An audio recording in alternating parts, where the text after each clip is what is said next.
¿Qué tal, chicos? Bienvenidos a su curso de la materia de biología.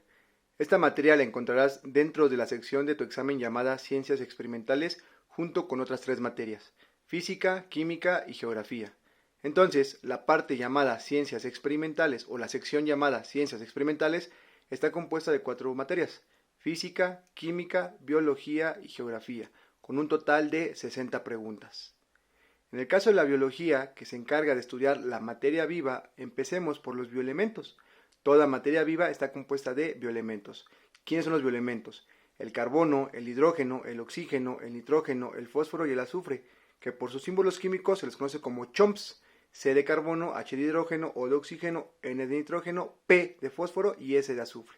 CHOMPS. Ahora, los CHOMPS o los bioelementos nos forman biomoléculas. ¿Quiénes o cuáles son las biomoléculas? Las biomoléculas son los carbohidratos, los lípidos, las proteínas y los ácidos nucleicos.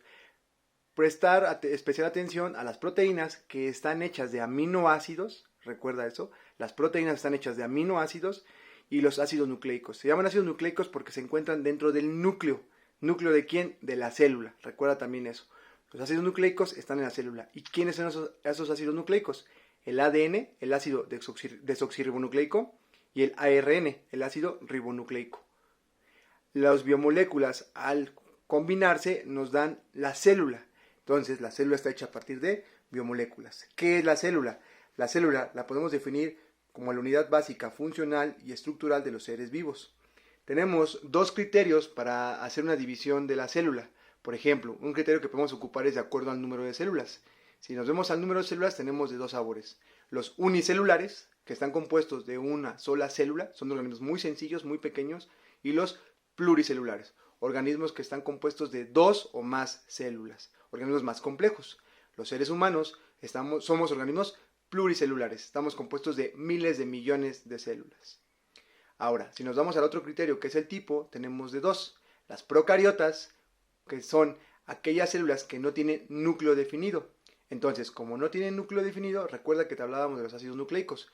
Los ácidos nucleicos están en el núcleo. El ADN, el ARN están en el núcleo.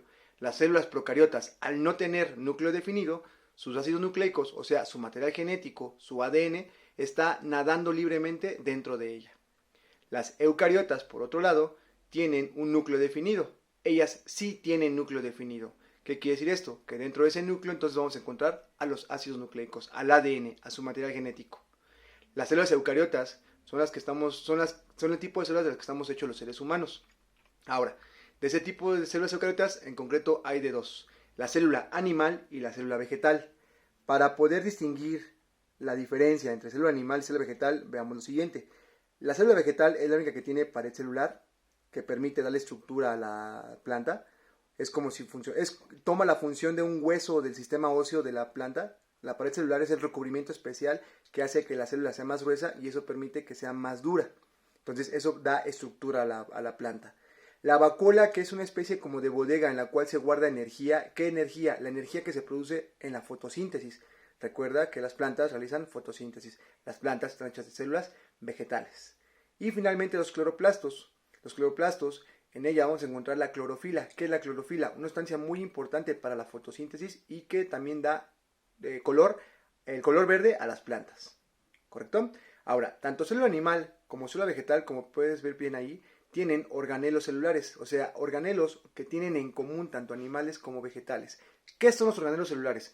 Podríamos definir los organelos celulares como los órganos aplicados hacia nosotros, o sea, es como si habláramos del cerebro, del intestino, del hígado, de la célula.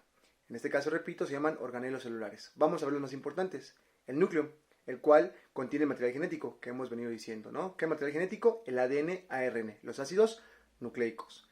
El nucleolo fabrican los ribosomas que fabrican las proteínas dentro de la célula. La mitocondria, esa es muy importante, muy importante la mitocondria.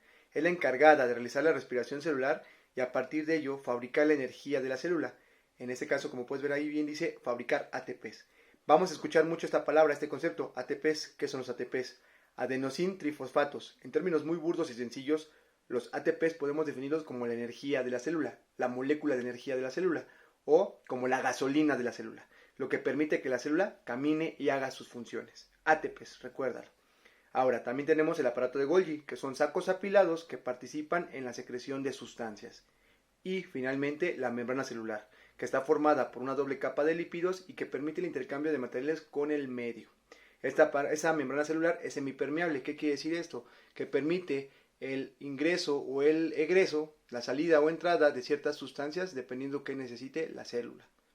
Finalmente, vamos a ver en este video lo que es el metabolismo celular. El metabolismo celular lo podemos dividir en dos, el anabolismo y el catabolismo.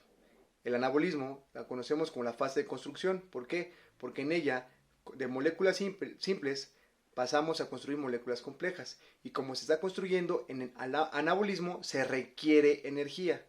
Insisto, en la fase anabólica se requiere energía porque estamos construyendo. ¿Qué estamos construyendo? Moléculas simples a moléculas complejas. Un ejemplo de esto es la fotosíntesis que vamos a ver en unos momentos. Ahora, la reacción contraria sería el catabolismo, que en lugar de ser una fase de construcción, es una fase de destrucción. Y aquí, por el contrario, no se requiere energía, sino que se libera energía en forma de ATPs. ¿Recuerdas ese concepto? Se libera energía en forma de ATPs en la fase catabólica.